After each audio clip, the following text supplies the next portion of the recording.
died from COVID since the beginning of the pandemic, and even that number is believed to be undercounted by some researchers. More than 200,000 of those deaths happened after COVID-19 vaccines were made widely available. More states have started implementing restrictions again in order to curb the spread. California now requires masks indoors, and New York City has expanded vaccine rules for young kids.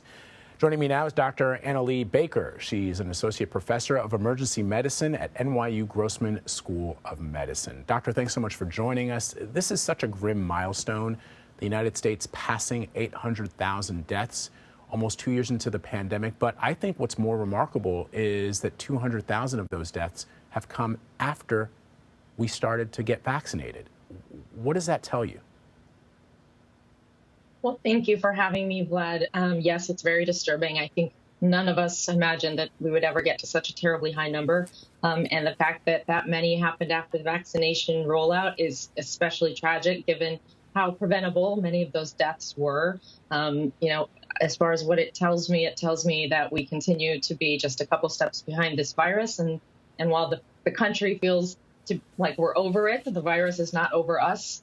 We still have a long ways to go. And I think the United States is something like 40th in vaccination rates across the world, which is really inexcusable given that we don't have any issues with supply and that we've improved our distribution and access so much.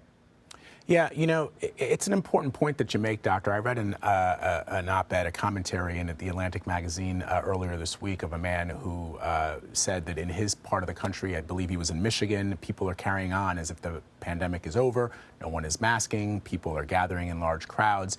And, the question, of course, becomes if that is how people are going to behave. And I understand, and I think we all understand, that people are COVID tired. I mean, even this week, I was on a flight back. I was, traveling for work, and I was on a flight, and I was wearing my mask, and it just started to hurt my ears, and I just had a thought to myself, like, man, I can't wait to get rid of these masks, right? You don't want to have to wear a mask everywhere you go. But the danger is not just asymptomatic spread, that people who are vaccinated can still be infected with COVID-19 and spread it to people who are vulnerable, but also the rise of these variants. And I think that's, you said something interesting. We may be done with COVID, people may be tired of it, and people understand that, but the virus is not done with us. Yeah, that's absolutely right. We definitely see regional variations in the response, and it's interesting. I don't do a ton of traveling, but I've noticed the same thing. Depending where you go, where we are in New York, in this area, people are still fairly vigilant. I think because of the trauma that it's still fresh in people's minds from being the first to experience the surge. But even here, we see people becoming more lax. And even in the hospital, we're seeing breakthrough infections, even among people who are being vigilant. So that's what's so scary about this Omicron variant that appears to be so much more contagious than prior variants. And so does that mean, and this is I have no understanding of biology or medicine at all. I did not do very well in my biology class in high school. But because you still have a significant number of people that are unvaccinated in this country, and understanding that 200 million have been vaccinated, but there's still a lot of people who are not. The fact that this virus can bounce between vaccinated individuals and unvaccinated individuals, and of course it's still circulating all around the world, that is what in some instances can lead to rise of variants that are resistant to those of us who are vaccinated and boosted. Well, that's right. And it's a complex process when a virus evolves.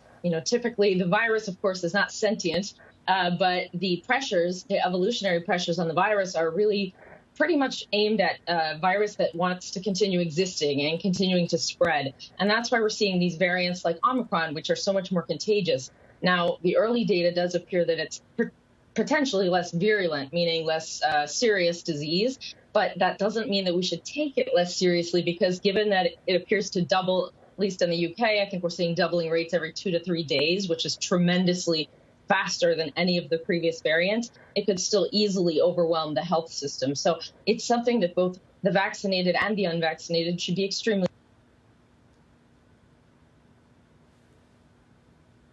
concerned about.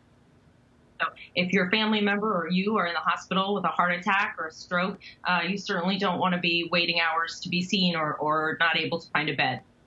So that sort of leads to my question about what these South African researchers have discovered, which is that 2 shots of the Pfizer vaccine is only 33% protective against Omicron, although it is 70% protective against hospitalizations. But I don't know. Should we look at the glass half full or half empty when you hear these kind of results? I mean, 70% is pretty good, but before the rise of Omicron, we were told that the chances of ending in a hospital or on a ventilator if you've been double vaccinated are pretty low.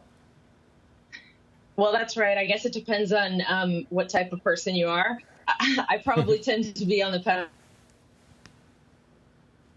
the real side just because of what I do for a living. But I do think it's positive that number one, that it's still preventing a lot of hospitalization and death. But number two, that the boosters are so effective.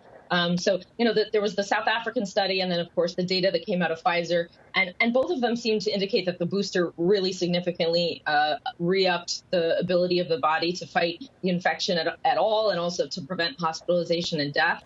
So I think the message and the take home is that, number one, we need to get all those unvaccinated people shots in arms one way or another. And also that anybody who's eligible for a booster in an area where it's available should consider taking the booster if they're 6 months out from their initial series. It's good advice, Dr. Baker. We have been, of course, sharing your advice and other medical professionals' advices on our air for the last 2 years practically. And I guess we'll keep doing that until people understand how vitally important it is. Thank you very much, Dr. Baker. Thank you for having me. Okay, we're learning more about the deadly shooting rampage by a former NFL player and what may have been